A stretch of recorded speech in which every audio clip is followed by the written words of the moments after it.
Halo teman-teman semua, selamat datang kembali di channel Try Code Indonesia dan pada video kali ini kita akan melanjutkan lagi pembahasan kita mengenai CSS di mana pada video sebelumnya kita sudah membahas mengenai selektor, yaitu selektor dengan menggunakan ID, selektor yang menggunakan kelas maupun selektor yang menggunakan elemen atau tag.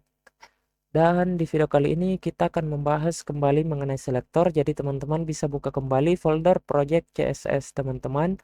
Di sini saya memiliki folder belajar CSS dari video-video sebelumnya. Dan jika kita buka di sini kita juga sudah membahas mengenai desain dan selektor.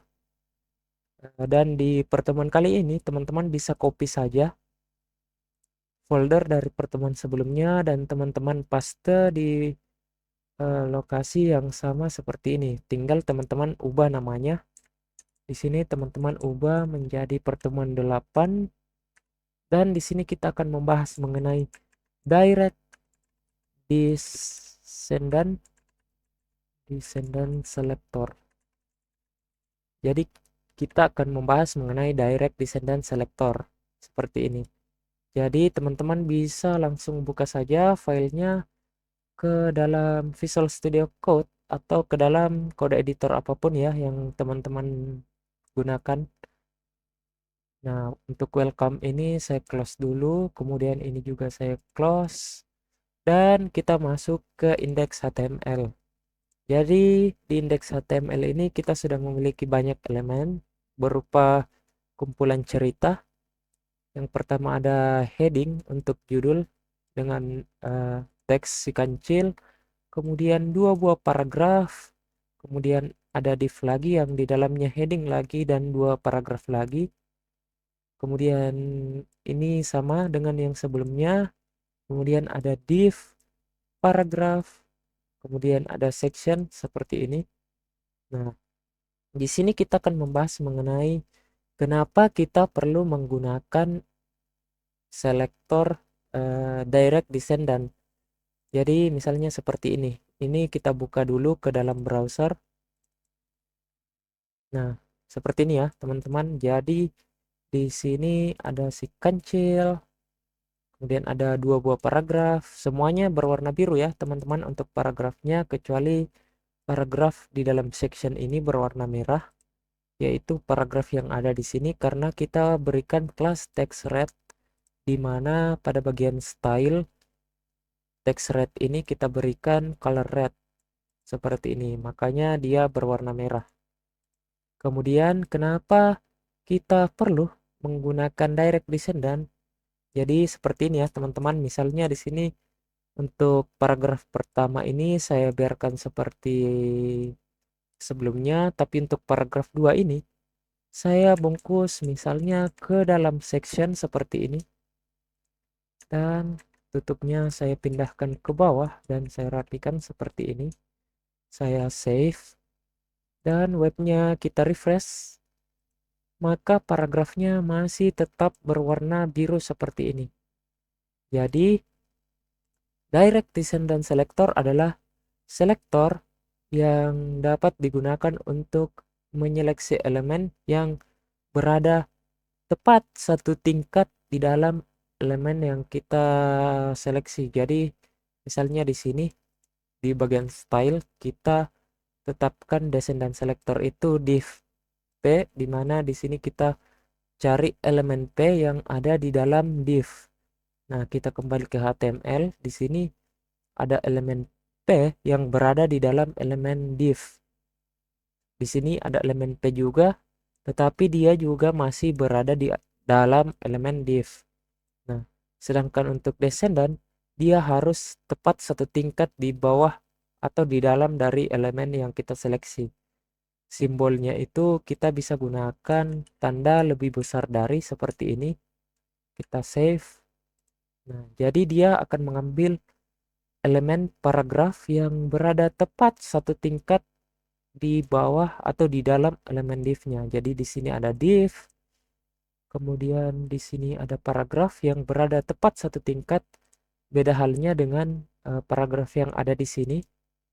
Dia itu berada dua tingkat ya di dalamnya. Jadi teman-teman bisa perhatikan indentasinya, di mana jika indentasinya seperti ini dia masih satu tingkat, kemudian di sini indentasinya sudah 2 tingkat ya teman-teman. Tapi teman-teman juga perlu merapikan dulu ya teman-teman untuk kodenya. Teman-teman bisa gunakan tombol Alt Shift F, misalnya seperti ini. Jika teman-teman gunakan Alt Shift F, maka secara otomatis akan dirapikan oleh kode editornya. Ini jika teman-teman menggunakan Visual Studio Code. Oke, langsung saja kita save dan kita refresh. Nah, untuk paragraf kedua ini teman-teman bisa lihat dia tidak berwarna biru seperti yang kita definisikan pada style. Kenapa? Karena dia tidak berada satu tingkat di dalam div, tapi dia berada 2 tingkat ya teman-teman di dalamnya. Beda halnya untuk bagian yang kedua. Bagian yang kedua ini dia masih berwarna biru. Kenapa? Karena seperti yang teman-teman lihat di sini, teman-teman bisa lihat paragraf ini dan paragraf yang ini memiliki tingkatan yang sama ya teman-teman, atau biasa diistilahkan mungkin siblings ya, kalau nggak salah siblings istilahnya. Jadi dia itu setingkat ya teman-teman, dia berada di dalam div tepat satu tingkat. Begitu pula dengan bagian yang memiliki heading kisah maling kundang ini, dia juga tentunya akan berwarna biru. Nah, tapi misalkan di bagian kisah maling kundang ini untuk paragrafnya kita bungkus lagi, tapi di sini kita gunakan div seperti ini. Tutupnya kita pindahkan ke bawah, lalu kita rapikan, lalu kita save dan kita refresh. Nah, teman-teman bisa lihat semuanya juga masih tetap berwarna biru. Kenapa?